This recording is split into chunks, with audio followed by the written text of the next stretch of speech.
Hi, everybody. Welcome to Horsepower Heritage. I'm Maurice Merrick.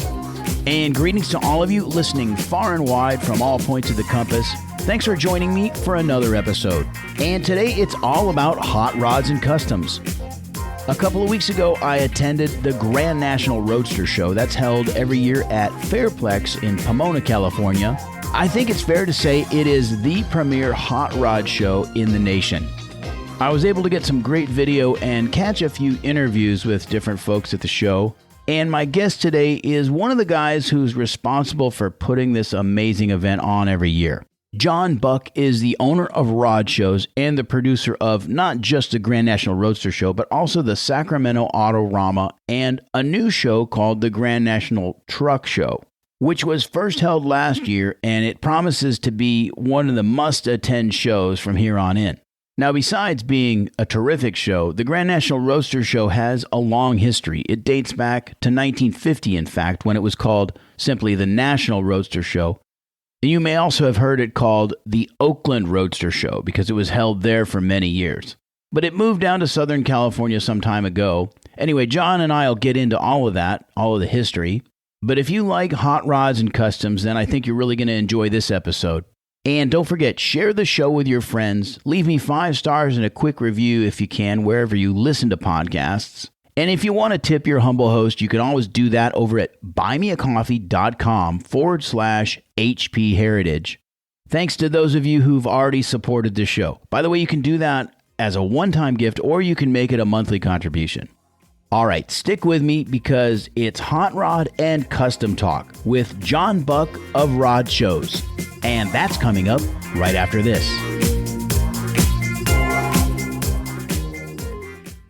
This episode of Horsepower Heritage is sponsored by Model Citizen Diecast. No matter what's in your garage, you can fit all your automotive heroes on a shelf.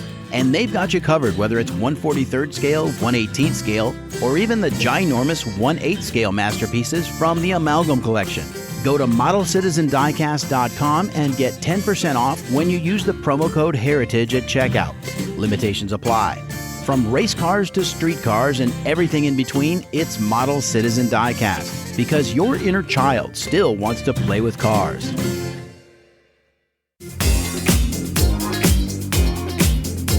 John Buck, thanks for coming on. Welcome to Horsepower Heritage. Great to have you on the show. Hey, Maurice, it's so great to be here.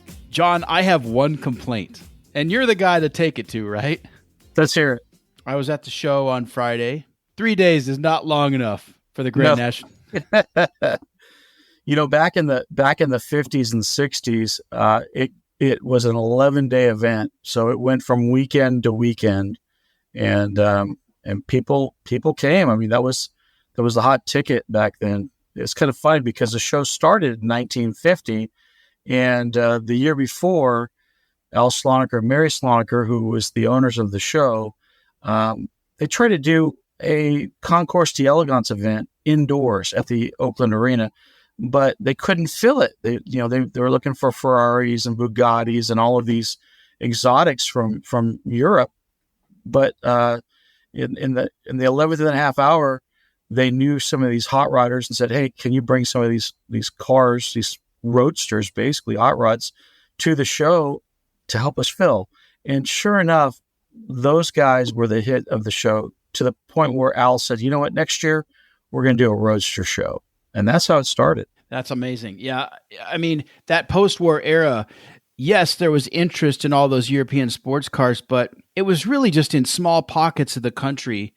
And most people hadn't been exposed to that, but it made sense to kind of pivot the way that they did. Yeah. Yeah, especially I think in the Oakland area. I mean, that's during that time, it was a very blue collar town, and the people that were coming to the show were simplistic, but they had a passion too. They wanted to see what these other guys were doing, taking old airplane parts and making Bonneville race cars out of belly tanks and just cool stuff. Yeah, absolutely. And, rail dragsters and things of that nature.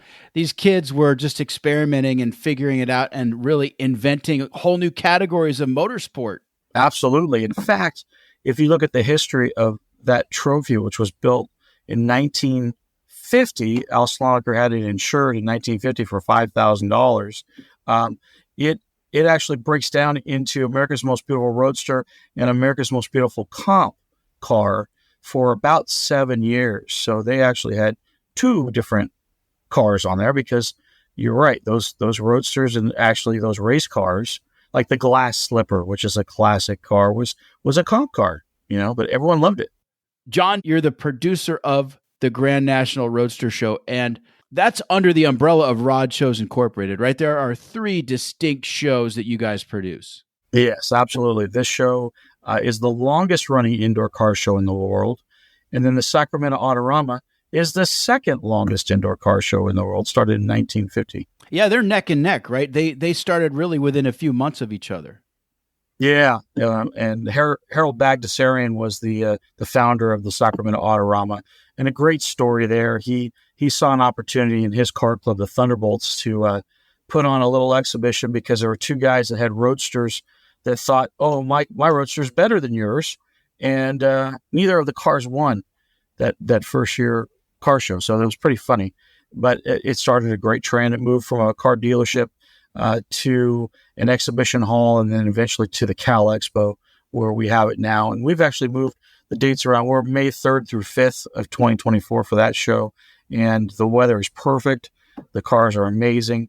And it's our final stop on our West Coast Challenge, another little thing we're doing where guys enter at the Grand National Roadster Show, head up to the Portland Roadster Show, Spokane Speed and Custom, and then the finale, ARP is cutting a check at Sacramento for $12,500, second place $6,500, and third place $3,500. So it's kind of fun to get these show cars up the road. They get to know each other. We only take a dozen of them, and they get some goodies. They get jackets, they get flags, and a couple treats that I won't mention until we unveil them at Sacramento.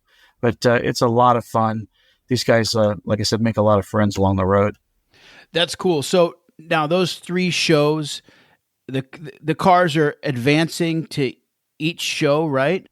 Yeah. So what we do is it's 4 shows total. The rule is you got to go to at least 3 of the 4 shows to qualify.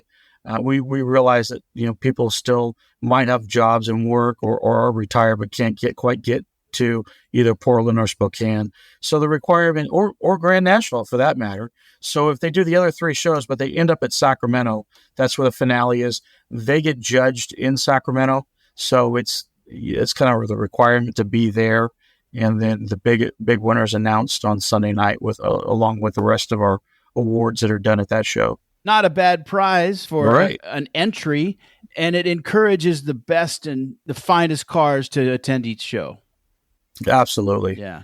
And so because they're all on the West Coast, we call it the West Coast Challenge. No, it's very cool. So I attended the Grand National Roadster Show on Friday. Unfortunately, I couldn't make it out Saturday or Sunday. And as I say, it's just 3 days is not enough, man. There's so much to see. You barely scratch the surface in one day. And it's not just the cars, it's the vendors and all of the really great people that you end up talking to. Yeah, I agree. You definitely need to be there more than one day. I think for me, Friday is my favorite day of the show. It's not as busy as a Saturday or Sunday, and you get to see a lot of stuff. Entertainment wise, we've got bands outside. The weather held off on us. We had a really wet Thursday move in. Wednesday night we were clear. But, that's tough on the car guy. When you've detailed your vehicle and it's ready to be shown, and now all of a sudden you got to get this thing out of a trailer, or worse, drive it in and dry it off. Our judges were very kind and took that into consideration when they're looking at the cars, because they know, it takes a lot to get them in place. So Friday is kind of that, we've made it. Noon, the show opens. Those guys are in a better mood. They're not wet. We had a great weather day. We had entertainment in the Suede Palace outside, and we were building a Camaro, a 69 Camaro in our street machine room, and that had a good kickoff. We put it on a Roadster Shop chassis and made a Chevrolet, gave us a GM Performance engine for 525 horsepower motor, and it just went. The list just went on and on that project, and it was cool because Sunday night we were able to fire that thing up and really show all the pieces and parts. But Friday, it's always a great day. Because of what you just said, John, it occurs to me that the hot rod and performance aftermarket industry is as healthy as it's probably ever been. Do you find that to be true? I do. I really do. It was interesting. SEMA had a Hot Rod Industry Alliance meeting at the build site area, and that was the number one question asked. Where's the industry going? What are we doing? What's the next few years going to be like? And I think Roy Brizio and Troy and Rick Love from Vintage Air and Brian Brennan was in that meeting, and then one of the younger guys that used to work for SoCal, Jimmy Shine. And they all said the same thing. Roy said, man, people asked me that 30 years ago, the same question. Where is it going? How strong is it going to stay? And I don't know. I just keep seeing it getting stronger and stronger. Now, building a 32, maybe not as popular as building a Camaro project or a street machine, but for the most part, the hot rods are pre-73 cars are doing great. Yeah, I think so too. And for that matter, there's a younger crowd that's really embraced traditional rodding, which I love. And you're seeing them kind of peel back the pages of yesteryear and rediscovering the old ways, which is super cool. Absolutely. It is neat to see a grandson who takes over, a Model A or a 32, 33, it's cool because they've learned from their grandfather those traditions and those ways, and they're carrying them on. And our Suede Palace is a good example of that. I mean, it's very traditional rod and custom room, and a lot of rockabilly music and slick back hair and flannel, and they're kind of in their own little world, but we love it. They do their own trophies on Saturday night, and they're the coolest trophies I've ever seen. They're all handmade by the clubs. Like I said, the music is going off in there. They've got video screens. They've got vendors that are appropriate for that age and time, and they do really well over there. It's a lot of fun to step back, especially you see Grandpa take his grandson in that room and realize, man, they're kind of honoring the culture that we had back in the 40s and 50s. Yeah, no doubt about it. And the Grand National Roadster Show is really a family affair. I mean, it's got a great family atmosphere. And that's not just because Grandpa and son and maybe grandson are attending together, but also it's that fraternity of speed and builders and all of that, so it really is a family affair in many ways. It's a great atmosphere. Yeah. And we still do the model car contests. We still give away the little Hot Wheel cars to the youngs. And we do have vendors there like Larry the Toy Man and Kelly's Enterprises that have the die cast and Burning Rubber outside had some amazing, he's got Hot Wheels that the older guys are after. He's got all those classics that when you're spending $150 on a Hot Wheel, you know what it's about. All the way down to the $2 and $3 Hot Wheels. But it's amazing to see that even the older generations that are collectors of that stuff, they're still going on. They still love it. Yeah, stuff like the Dodge Diora with the surfboards on it. You know what I'm talking about? Absolutely. Yeah. Very cool. I had a couple of those when I was a kid, and they were pretty beat up. They may even still be in a box in the closet. Shoebox, right? Yeah, sure. They may very well be, but I mean, my kids have played with my Hot Wheels. We could go on and on about that, right? How you pass that stuff down. I got a funny story on that. My son Daniel, when we were potty training him, I was out at the drags and I got a chance to meet Larry Woods. I was with Carson Lev and Chip Foose. And Larry, I shared with him that the only way that I can train my son to do number 2 is in the bathroom is to pin a Hot Wheel on the wall. And when he goes, he gets a Hot Wheel. So Larry got a big kick out of it and he handed me this Hot Wheel. It was in a little plastic bag. And he said, here, pin this to the wall. So I did. I had no idea what the thing was worth, but I met with Carson about a month later at Route 66 out in San Bernardino. He said, hey, what'd you ever do with that Hot Wheel? I So I pinned it to the wall. My son's playing with it. He goes, "Oh my God, that was a $125 Hot Wheel." Oh, no. So you just never know, right? That's funny. Yeah, for sure. Incidentally, John, I got a chance to interview Roy Brizio at the show this year. What a guy. Just He's amazing. salt of the earth, so humble, and his builds are immaculate. I just love them. Yeah, that whole family. I mean, the talent that Andy and Sue Brizio and Daryl Hollenbeck and Terry Brizio and Roy and even the other sisters that have carried on that Brizio tradition, even the T-shirts, Andy's tees. That whole family is they're such an integral part of what we do. They're family to us, but Roy is just talented from a teenager on, and he grew up in it. So I don't want to say it's natural for him, but boy, I mean he really brought it on this year. Well, I mean, he told me he basically had no choice in the matter growing up. It was, race dragsters and build hot rods or nothing else. Right. So yeah. And I also spoke to Flat Top Bob Owens from Texas, who, what a character. And he brought a 29 Model T that had made its original debut at the 56 Oakland Roadster Show. Isn't that cool? The show had only been around for 6 years, and both him and his he has a buddy. Now he's from Texas. The other guy was from, I think, the Santa Barbara area, Skipper, and they had the blue and the reds. And I believe the red also was a 50s car that debuted at Grand National Roadster Show. So we put them together in a display.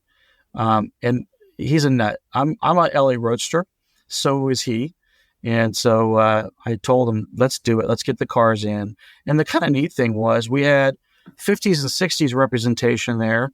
And then right next to it, we had the Cop Shop Coupe, which is 70s influenced into the 80s. And then, of course, next to that, Galpin just acquired the Uncertain T. That was a 50-year barn find that, we put it in the show on 20 by 20 as it sits. I know that Dave Shooten and Bo Blockman of Galpin, they're going to completely redo that car. And we'd be proud to have it back as it sat back in the 60s when Steve, the 17-year-old, built that thing. Very exciting to see that. Yeah. So for people who aren't familiar with the Uncertain T, it's a Model T based custom hot rod, but the body looks like a cartoon in real life. What happened? Right. What happened was the builder's friend was drawing a hot rod in physics class in 1960. He looked at that drawing and he said, "I'm going to build that," and he did. So it's kind of this weird cockeyed cab on the car, and it's really low to the ground. It's like I said, it's a real life cartoon, and it just works. It's really cool. I think it was Monogram also. Monogram and Revell were both interested in making a model, and I think that he made a deal with Monogram that he would get so many of them. But it was not just a small little shoebox size model. It was a huge 3-foot by 2-foot box. You really got something big out of that kit as a kid to build. Yeah. It was pretty cool. Yeah, it was a Monogram kit and kind of a sensation. And there were a lot of builds that imitated the Uncertain T all over the world. Yeah, we had an Amber Contender a couple of years ago that recreated it, and it was cool to see, but definitely neat to see the original deal. By the way, let's talk about the Amber Award. That's America's Most Beautiful Roadster, and it's been running since like day one, right?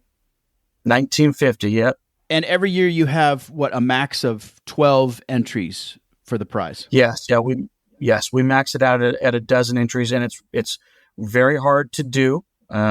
There are, you're dealing with guys that have been working 7 to sometimes 15 years on a car. It's their passion. It's their love. They debut it at our show. So we're very sensitive. I don't like to say it's only 12. I mean, there can be a time when there's 13. I just, I want the best of the best there. And like I said, they're unveiled. They can show the car in bare metal. That's not a problem. We don't have, rules like our friends in Detroit do that say that. But the unveiling of the car, the fully painted, fully furnished, interior and everything has to be shown first at the Grand National Roadster Show. And does it have to be a running, driving car in every sense? Absolutely. Those guys move in on Wednesday morning at 10 o'clock.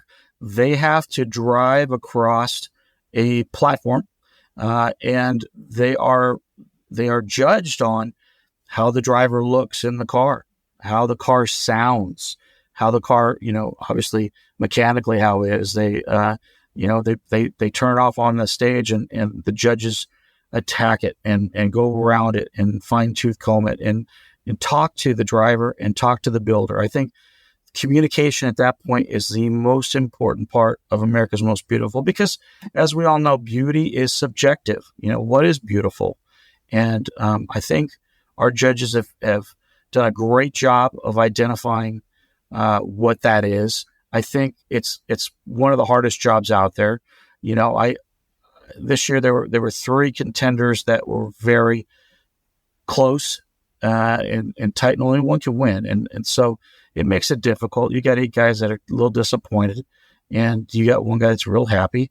And but at the end of the day, the judges are there to talk to them both before and after. And that's so important to me, because I don't want a judging crew that's going to just basically meet in secret and not talk to the other contenders about what they can improve on.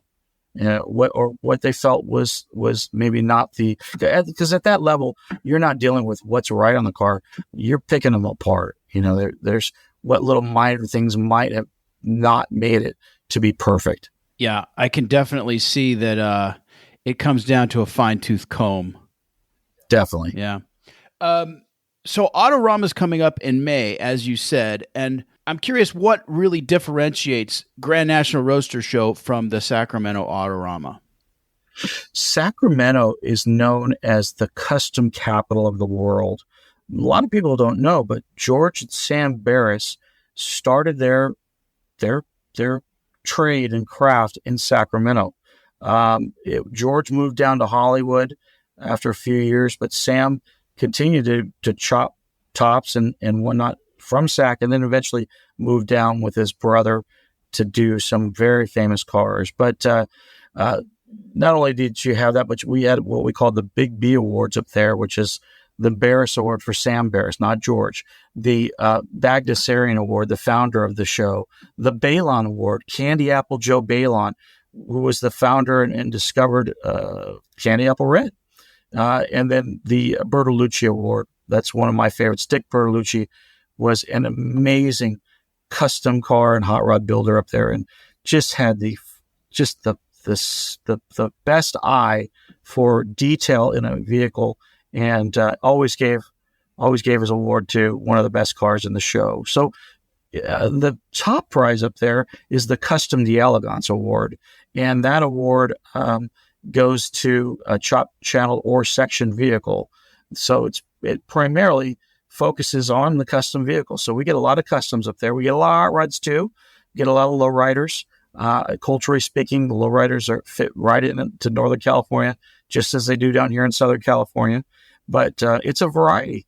We have a good mix of vehicles, but the top award focuses on a custom car. Yeah, the custom world, I would say that the custom world has maybe fewer conventions or fewer rules than the hot rod world does. Yeah, I agree. For one thing, the span of years that make an acceptable custom car is a lot wider. And then just there's so much more subjective room in the custom world, in my opinion. I agree. It's kind of neat. You get guys like James Hetfield from Metallica, who just year after year was working with Rick Dorr, an amazing, talented custom car builder. John DiAgostino, he always comes up with a custom. He works with Oz Welch, who's an amazing custom car builder. So, those guys those are Northern California guys, and they continue to pump out. This Schlonecker event that we just went through, we had Marcos Garcia built Cliff Mattis, the best 57 Chevy I've ever seen. It was absolutely over the top. Beautiful car. And it'll hopefully compete in Sacramento as well. So we look forward to that. No, that's great. John, how did the show go from the National Roadster Show to the Oakland Roadster Show, which was its name for decades? Yeah, it's interesting. If you look at the trophy, it says the National Roadster Show of Oakland.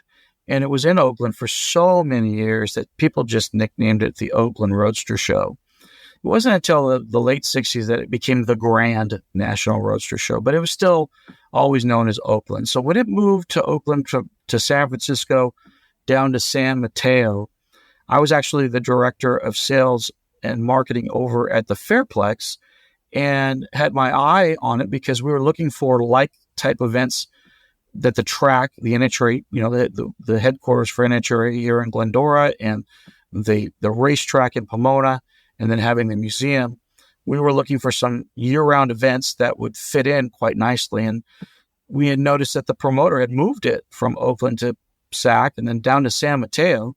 So I got on the phone with him and talked through my staff, Jason Wilson at the time, who worked for me, and they basically said, "Hey, John Buck's willing to buy you out of your deposit or your cancellation fee to bring it to Pomona," and that's what happened. We brought it to Pomona, and from 2003 till today. Oh, excuse me. Yes, 2003. Yeah, 2003, exactly. No, it's great because now you've got sort of the two shows counterbalancing each other, North and South, right? Yes. And there's a new show, which is the Grand National Truck Show, and the inaugural year was 2023, right? Yeah, we had a great time. We filled up the entire Building 4 and the building next to it, Building 6. We had 175 trucks inside. We had another 400 trucks outside, and we're going to do it again. We're working at moving our date, so I can't announce the date yet, but we're looking at October, just a week or two later. And it was just a great event. Where we're looking at some big entertainment to be there as well to kind of keep people engaged. And but the number of trucks was just phenomenal, and the styles, everything from a hot rod truck to C10s to we had some big wheeled 4x4s in there too that were pure show trucks. And it's not an off road event; it's a show truck event. And that's another segment of the enthusiast market, if you will, that's really just exploding. I mean, bump side Fords, even the bullnose Fords now from the early 80s are having their day again. Absolutely, man. The color matched bumpers and the low trucks. And one of the biggest hits that we had at the show, we had 20 vans from the 70s into the early 80s that were just the coolest, with the shag carpet and the bubble windows. Bubble windows, absolutely. And one of them even had a mirror ball in it, and custom wood racks and 8-track holders, and it was just the coolest thing, man. And they got a lot of play from the news crews and the people that came and saw them. And like I said, there was over 20 of them. And I think we'll probably do that again. Yeah, the vans are really fun. You can't take yourself too seriously with one of those. Right. There's kind of this ironic humor about them now. But even back in the day, they were just all about fun and sort of pushing the bounds of decorum in some ways. But absolutely. Absolutely, man. We saw some interesting ones, but there's some that there was this Thor one that had airbrush Thor on the side of it, and I don't know. They were just crazy. Every one of them was different. Every one of them was creative, and every one of them was fun. I mean, one of them was purple with the green shag carpet inside of it, and you're like, wow, this stuff still exists. Reclining seats. I seem to remember a Conan the Barbarian van from the 80s that somebody did. It was there. I think that's the one that was there. Yeah, with Arnold and it was either I think it was either Arnold or it was the DC Comics version of Conan, but it was DC Comics because I would recognize Arnold. Yeah, but that was their black it was just amazing. Yeah, super cool. And then Ron Canberra, he's got this van that's black with red, yellow, and blue stripes down the side, and he's got gold wing doors on the van. You're like, what? Where were you? What were you thinking? It's kind of like, I know some of this stuff's legal today, but back then you must have been smoking something. I mean, it's kind of just the why not mindset of car building. It was cool. Yeah, really neat. Now, the other award, in addition to America's Most Beautiful Roadster, is the Al Sloniker Memorial Award, right? Yes. And we've, with the help of ARP products, have really elevated that award to top-notch level. The award for both the Amber and the Al Sloniker Memorial is $12,500 a piece. We had a dozen start in that room as well. Ended up with 11 cars. And the car that won was absolutely amazing. It was made 59 Impala that Steve Cook in the Midwest and his family and crew built. Just top notch. Andy Leach last year with the Invicta, top notch. Troy Ladd with his little hot rod. And so it's the nice thing about the Sloniker is it's everything but a roadster, and so you've got a lot of hard judging to do. How do you compare a truck to a 57 Chevy? How do you compare, a muscle car to, it could be a Suburban. You just never know. And, but they did a great job. And again, judges hung around and talked to everybody. And it really is the top award in the country. I remember that Buick Invicta that won last year. Man, what an amazing build. Yeah, and it was back this year. We always have a tradition of bringing the vehicle or inviting the vehicle back from the year before. And so that was brought back. Andy with Cal Creations brought it back, which we appreciate. And Jack Chisenhall brought his Amber Wing Roadster back from last year, and we appreciate that. And it's just cool. Yeah, it's good stuff. By the way, John, you were a hot rodder way before you got involved with GNRS, right? You know what? I was a Volkswagen guy. My first car was a 59 Volkswagen, actually a 67 Volkswagen. And I just loved taking fenders off and changing them out and color. And I've got a 59 in my garage now it's the top's cut off. It looks like a little Porsche bathtub. It's got 32 window posts, and it's pretty cool. But I've grown into hot rods. I've got a 56 Chevy, a 33 Ford, the Volkswagen. So I love it. I love everything about it. And it's kind of cool. We did a Volkswagen room 2 years ago, and it's neat to see the hot rodders accept the Volkswagen guys. Because I tell you, back in the day when mini trucks were around and Volkswagens, they were kind of their own little world, and a lot of people didn't like them. It wasn't, hot rod. So, but now we see the inclusion of the trucks, the inclusion of the Volkswagens, and the inclusion of the lowriders. I mean, that's Southern California culture. And so we love it. We like the variety. I think, these lowriders that are out there today are absolutely stunning. And the work and craftsmanship that's put into them are top notch too. But to answer your question, I was a Volkswagen guy. Well, we could do a whole show on the vintage Volkswagen scene very easily. Oh, yeah. I mean, the whole cow look. I mean, it's called the cow look for a reason, right? It's very distinctively Southern California. And the industry that grew up around Hot VW's magazine and just all of the great shows in SoCal, just amazing stuff. I grew up driving a 57 oval window with a nice. Yeah, it was owned by a friend of mine, but we traded cars here and there, and I got to take his oval for a month or two at a time. That was really fun. It was still a 36 horsepower car. But a lot of fun. 6-volt? 6-volt, 36 horse. Yeah, absolutely. Yeah, a lot of fun. Right on. And by the way, just before you and I got together here today, I got my 31 Model A started. Nice. So I bought that car last fall, and it's a father and son project, and it needed a head gasket. So we went through it. We went ahead and did a valve job and everything. I checked the bottom end. The Babbitt looks good. All my bearings look good. And so anyway, just before you and I got on, I fired it up and she's running like a top. I can't wait to take it for a cruise this afternoon. That's great, man. That's what it's all about right there. Really fun. Yeah. Still the original 4-banger. And the car's never been apart. I've crawled all over it, up and down and underneath. It's never been apart. It had a paint job in the 50s that's, it's seen better days for sure. But I love that patina. The paint's cracked and crazed, and it's fine with me. We've got a whole vintage patina area at the Grand National Roadster Show at our drive-in, so we encourage you to bring it over, man. I definitely will do that next year. That'll be fun. Tell me about your 33, because it's a roadster, but it's like a pro street build, right? It was designed to look like a 70s car, yeah. But we actually built that roadster at the 2009 show.